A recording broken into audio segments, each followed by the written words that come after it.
Nagarjunasagar project crust గేట్లు మరొకసారి తెరుచుకున్నాయి. ఎగువ నుండి భారీగా ఇన్ఫ్లో వస్తూ ఉండడంతో దిగువకు నీటిని విడుదల చేస్తున్నారు. సాగర్ క్రస్ట్ గేట్లన్నీ తెరవడం ఇది రెండోసారి. మరికొద్ది రోజుల పాటు ప్రాజెక్టుకు ఇన్ఫ్లో కొనసాగనుంది. మరింత సమాచారం మా ప్రతినిధి విజయభాస్కర్ అందిస్తారు.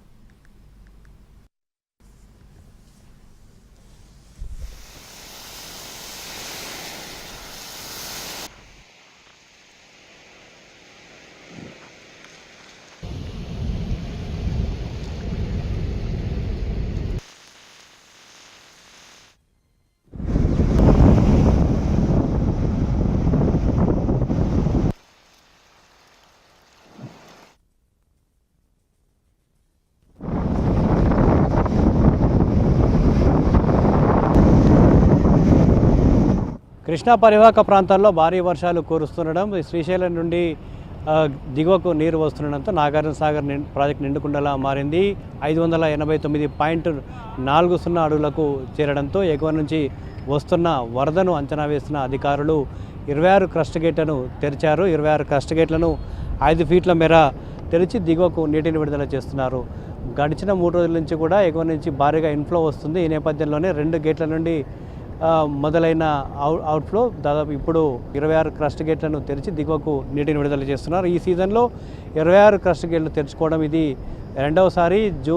జూలై 28వ తేదీన నాగార్జునసాగర్ క్రస్ట్ గేట్లు తెరుచుకున్నాయి. అదే రోజు సాయంత్రానికి 26 క్రస్ట్ గేట్లను కూడా తెరిచారు. ఆ తర్వాత ఇన్ఫ్లో తగ్గడంతో అన్ని గేట్లను 2 రోజుల్లోనే మూసేస్తారు. తాజాగా ఎగువన కురుస్తున్న వర్షాలతో నాగార్జునసాగర్కు భారీగా ఇన్ఫ్లో వస్తుంది. ఈ నేపథ్యంలోనే 26 క్రస్ట్ గేట్లను తెరిచి దిగువకు నీటిని విడుదల చేస్తున్నారు. ప్రస్తుతం నాగార్జునసాగర్ ప్రాజెక్టుకు ఇన్ఫ్లో 2,28,000 ఇన్ఫ్లో వస్తుండగా 2,08,000 క్యూసెక్ల నీళ్లు స్పిల్వే ద్వారా దిగువకు వెళ్తూ ఉన్నాయి. కుడి ఎడమ కాలువల ద్వారా కూడా నీటిని విడుదల చేస్తున్నారు. 18 సంవత్సరాల తర్వాత నాగార్జునసాగర్ ప్రాజెక్టుకు జూలై నెలలోనే నిండుకుండలా మారింది. జూన్ 29న నాగార్జునసాగర్కు ఇన్ఫ్లో మొదలైంది.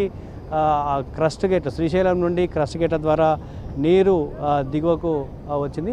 జూన్ 30 నుంచి ప్రారంభమైన ఇన్ఫ్లో జూలై 28 నాటికి పూర్తిస్థాయి నీటి మట్టానికి చేరుకుంది. 588 అడుగులకు చేరుకుంది. అంటే దాదాపుగా 28 రోజుల్లోనే 182 టీఎంసీల నీరు నాగార్జునసాగర్ ప్రాజెక్టుకు వచ్చి చేరి నిండుకుండలా మారింది. గత కొద్ది రోజుల నుంచి కూడా ఇన్ఫ్లో పెరగడంతో దిగువకు నీటిని విడుదల చేస్తున్నారు. జూన్ 28 నుంచి 4 రోజుల పాటు వరుసగా క్రస్ట్ గేట్ల ద్వారా దిగువకు నీరు వెళ్ళింది. ఆ తర్వాత ఇన్ఫ్లో పూర్తిగా తగ్గిపోవడంతో క్రస్ట్ గేట్లను మూసేస్తారు. 3 రోజుల నుంచి కూడా మళ్ళీ ఎగువ నుంచి ఇన్ఫ్లో వస్తున్న నేపథ్యంలో క్రస్ట్ గేట్లను తెరిచి దిగువకు నీటిని విడుదల చేస్తున్నారు.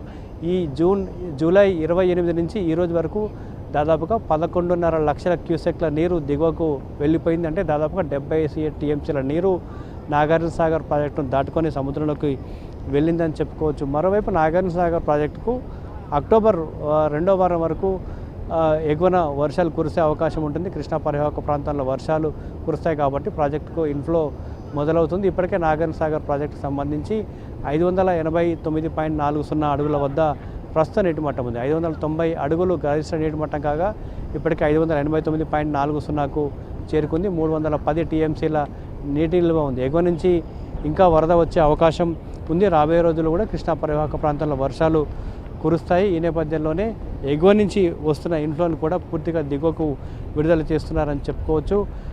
ఎంతైతే సాధారణంగా ఇక రాబోయే రోజుల్లో కూడా ఎగువ నుంచి వరద వచ్చే అవకాశం ఉంటుంది కాబట్టి 585 అడుగుల నీటి మట్టం మెయింటైన్ చేస్తూ దిగువకు నీటిని విడుదల చేసే అవకాశం అయితే ఉంది. మొత్తంగా అప్పటికప్పుడు వరద ఎగువ నుంచి భారీగా వస్తున్న నేపథ్యంలో ప్రాజెక్టు అధికారులు కూడా ఎప్పటికప్పుడు నాగార్జునసాగర్ పరివాహక ప్రాంతంలో ఎగువ ప్రాంతంలో కురుస్తున్న వరదను ఎప్పటికప్పుడు కూడా మానిటరింగ్ చేస్తున్న పరిస్థితి కనపడతా ఉంది. ప్రస్తుతం 2,20,000 క్యూసెక్లకు పైగా ఇన్ఫ్లో వస్తున్న నేపథ్యంలో అంతే స్థాయిలో దిగువకు నీటిని విడుదల చేస్తూ ఉన్నారు.